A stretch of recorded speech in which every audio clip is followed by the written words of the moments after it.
आचार्य परिवर्तित सब्जी में वस्तु तत्व की प्रोपणा करते समझा रहे हैं।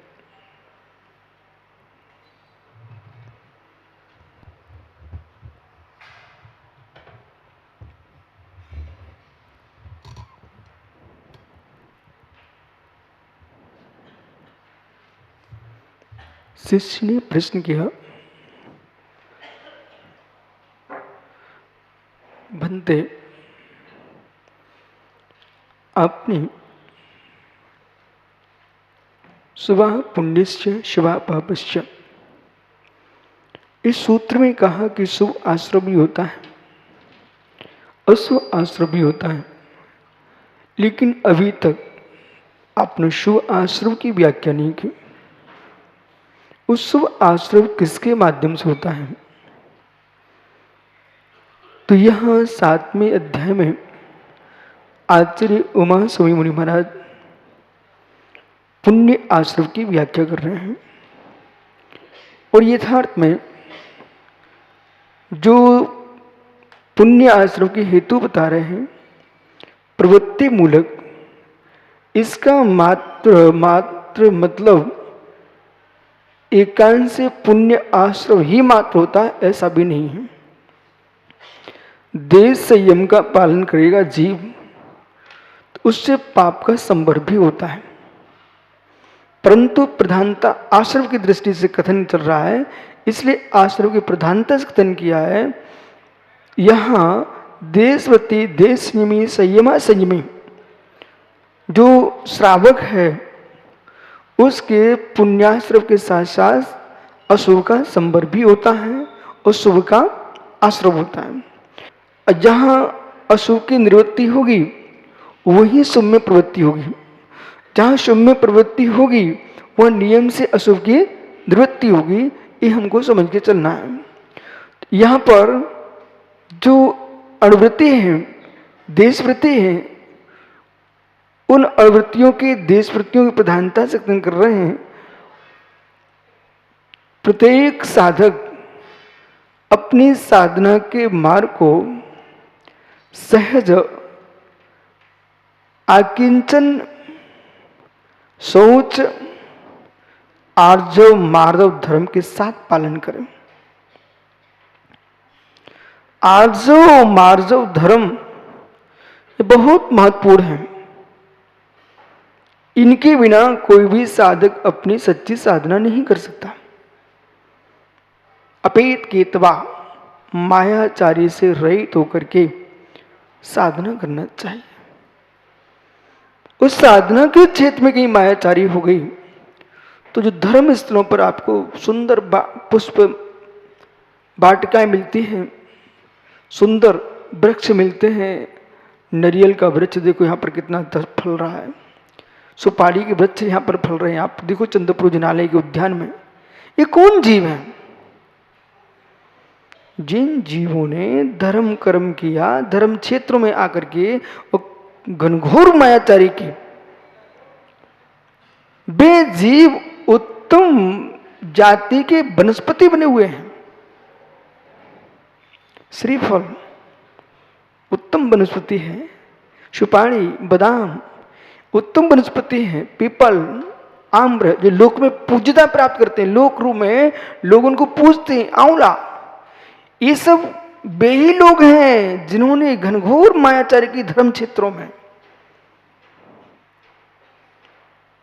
इसलिए इस अध्याय को पढ़ते समय जितने भव्य जीव हैं वे व्रती बने, त्यागी बने, लेकिन अपने व्रतों का पालन बहुत ही आर्जव मार्जव धर्म के साथ करें।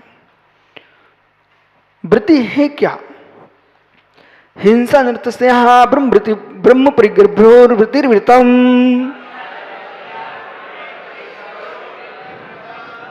हिंसा, झूठ, चोरी, कुशील, परिग्रह, इन 5 पापों का नहीं करना व्रति नहीं है। पाप नहीं करना ये पराधीनता से भी हो सकता है। जेल में डाल दिया गया है, वहां तुमको कोई सुख सुविधाएं नहीं दी जा रही है, 24 घंटे तुम्हारे ऊपर पहरा चल रहा है, तो क्या व्रती हो? व्रती नहीं हो। जो जितने प्रतिमाधारी जीव हैं उन्हें इस अध्याय को बहुत अच्छे से समझना है, अलग से इसको समझाने की आपको आवश्यकता ही नहीं पड़ेगी। वृत्ति पूरक जो व्रतों को स्वीकार किया गया है उसका नाम व्रति है। और व्रत जो होता है, गुरुजी हम ऐसा काम नहीं करते तो मैं व्रती हूं क्या? बोले बिल्कुल नहीं हो आप।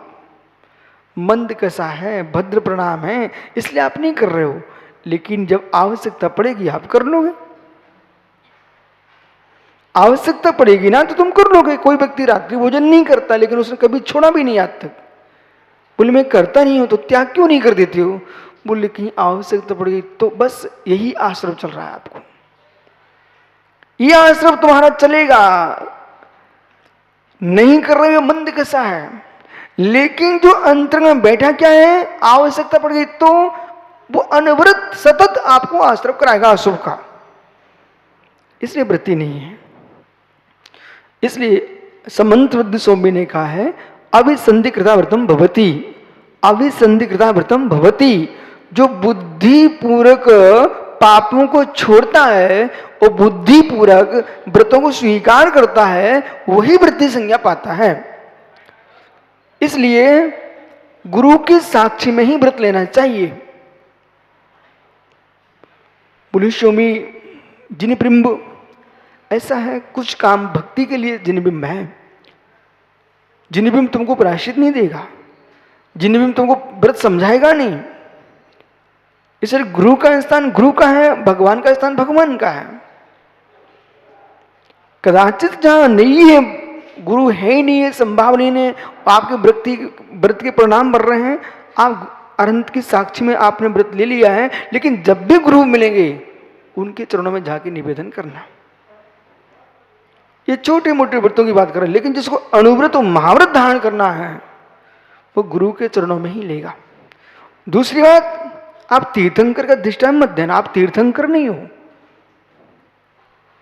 पंचम काल में कोई भी जीव तो कोई तीर्थंकर नहीं है। इसलिए आपको जो है व्रत जो है ना, जो जिनको अधिकृत अधिकार है, मूलतः आचार्य परमेष्ठी के पादमूल में ही व्रत लेना चाहिए। आचार्य परमेष्ठी के पादमूल में ही दीक्षा शिक्षा का अधिकार किसी को है, वो आचार्य परमेष्ठी को है। कदाचित वह आचार्य नहीं मिल रहे हैं तो आप राज आदि से आप व्रतों को स्वीकार कर लो, लेकिन जब आपको आचार्य परमेष्ठी मिले तो वहां जाकर के आप अपने व्रत को जरूर आचार्य परमेष्ठी से आशीर्वाद ले लो। अब यहां क्या प्रश्न है, क्योंकि प्रायश्चित का अधिकार आचार्य परमेष्ठी को है, उपाध्याय को भी नहीं है, साधु को भी नहीं है।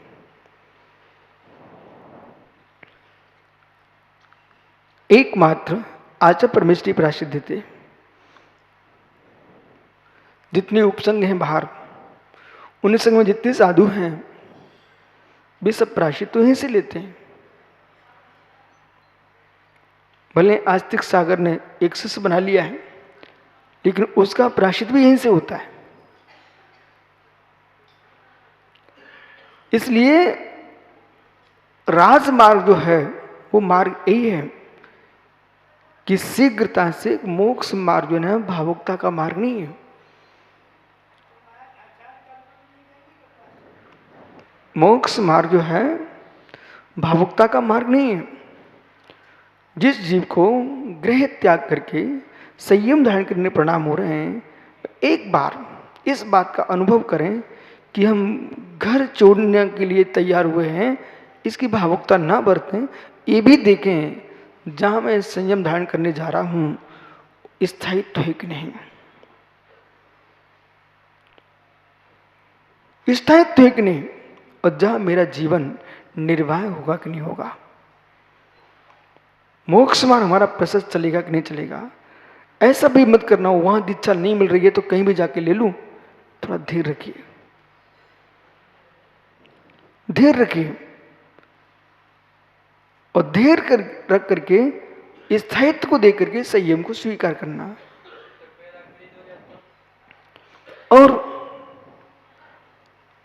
आपका बढ़िया प्रश्न है। वैराग विलीन होंगे तो आप बिल्कुल सही कह रहे हो। चतुर्थ काल की भूमिका प्रशंसा अलग थी, पंचम काल की भूमिका अलग है। एक देखो, चतुर्थ काल में कोई मुहूर्त नहीं देखा जाता। कोई विशेष मुहूर्त जब आया, जब वैराग घोष ने दीक्षा ले ली, नाम भी नहीं बदला जाता। जिनका जो नाम था वही नाम चलता है। लेकिन पंचम काल में हीन सैनन है, इसलिए योग्य मुहूर्त आदि देख करके और जीव की क्षमता देख करके ही दीक्षा देना चाहिए। आप स्वयं चरणानुग चूल का प्रवचन सार में पढ़ चुके हो। वहां स्पष्ट लिखा है दीक्षा के लिए उसके जनक जननी कुटुंब की आज्ञा अनिवार्य है। स्पष्ट लिखा है कल्याण अंग होना चाहिए, परिवार की अनुमति होना चाहिए। कदाचित यदि परिवार तीव्र रागी है और अनुमति देता ही नहीं है, वो आपको तीव्र वैराग है, तो फिर आपको दीक्षा ले लेना चाहिए। अगला प्रश्न है, जो राजपुरुष है, नगर सेठ है, राजमंत्री है, एक एक बात सुनते जाना, इन लोगों की दीक्षा बिना राज आज्ञा के नहीं होगी। उनको आचार्य परमेश जी उनसे कहेंगे आप अपने स्वामी की अनुमति लेके आए हैं। बोले दीक्षा उसका विषय है, उसको वैराग हुए हैं, राजा की आज्ञा की आवश्यकता। इस प्रकार से उतावली की भाषा बोलना इसे जनागम स्वीकार नहीं करेगा। बोले प्रश्न ये है तो स्वामी जब स्वयं का विषय है इसमें राजा की आज्ञा क्यों लेने का? इसलिए लेना श्री संघ की रक्षा हो, श्री संघ पर उपसर्ग न आ जाए। बोले क्यों? कोई राजपुरुष है, राजपुरुष मतलब सैनिक है, मंत्री है, राज सृष्टि है, ये लोग क्या ना, हो सकता कि राज्य में सबसे सुंदर काम करने वाला यही आदमी था और राजा का प्रिय भृत्य था, प्रिय सेवक था। राजा नहीं चाहते ये हमारा काम उससे बंद हो जाएगा, क्षति हो जाएगी। आपने बिना विवेक की दीक्षा दे दी। राजा कुपित हो गया, मालूम चला संग बिहार ही बंद करा दे, उपसर्ग करवा दे। इसलिए उनको कहना स्पष्ट था करके आप राज आज्ञा लेके आओ। ये नहीं निर्णय करना चाहिए कि कहीं चला गया फिर नहीं। यदि विरक्ति है तो कौन कहीं भी जाएगा, लौट के आएगा। और वैराग्य तो बहुत अच्छी बात है, चला गया तो कम से कम जाके रह के फिर जाता तो धर्म की हंसी होती। अभी चला गया, अच्छी बात। ये सारे हेतु दिए हैं। अपने जनक जननी के पास जाए और कहे हे शरीर के जनक जननी, मैं आपसे आपके प्रदत्त शरीर की भीख मांगता हूं। आप मुझे भीख दे करके आपके द्वारा प्राप्त शरीर से मैं साधना करके अरहत पद की प्राप्ति का उपक्रम करना चाहता हूं। ऐसा माता पिता से बोलेगा।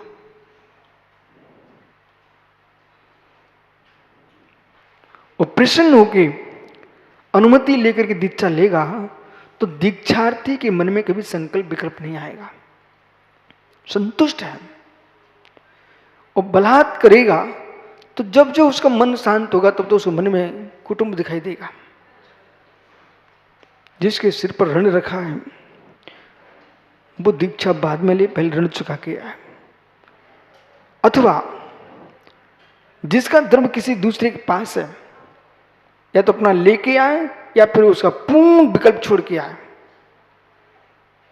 साधु बन के फिर फोन करवाए, भाई मेरा द्रव्य दे देना, वो नहीं चलेगा।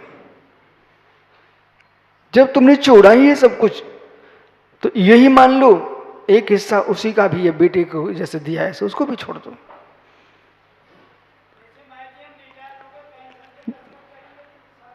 यदि आप रिटायर्ड हो गए हो तो आप सरकार से इतना तुमने लिया जीवन भर, अब तुम सरकार को दे के आया।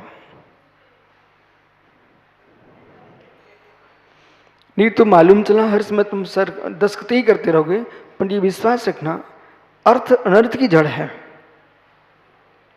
अर्थ जो है पैसा अनर्थ की जड़ है। एक क्षण को तुम दिगंबर मुनि बन गए और तुम्हारा समय आ गया महीने का वेतन का, पेंशन का, तो एक विकल्प आएगा, फिर तुम किसको दोगे? आप रखोगे क्या? यदि आप रखोगे तो मुनिराज कैसे? वो घरवारी अभी भी रखी तुम्हारे अंदर बैठी है, घरवारी लेगी तो फिर मुनिराज कैसे?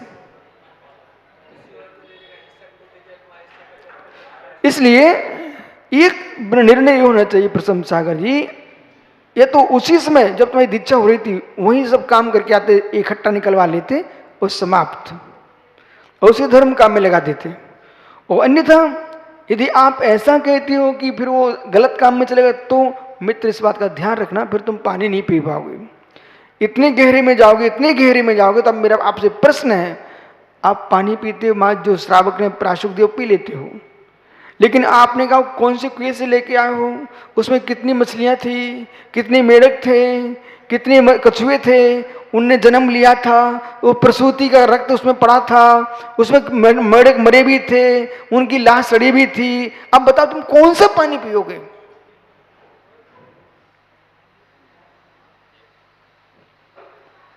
इसलिए प्रमत योगात्मा हिंसा ये सूत्र आने वाला है, बराबर।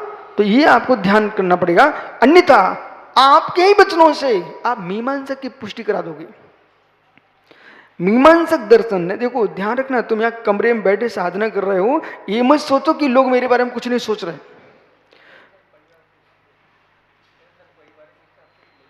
और पूर्व में ही आप निर्णय करके आओ। ये तो अनुंग सागर को तो अनुभव है ना, मिलती है अभी, वो परिवार को मिलती है, ये टेंशन फ्री है। इनकी धर्मपत्नी को मिलती रही है, अब जब तक धर्मपत्नी रहेगी तब तक मिलेगी, इसके बाद बंद हो जाएगी। ठीक है, तो अब भी ये भी टेंशन फ्री। बोले क्यों? जिसको मैं छोड़ के आया हूं उसको छोड़ के भी आया हूं, कोई चिंता नहीं है।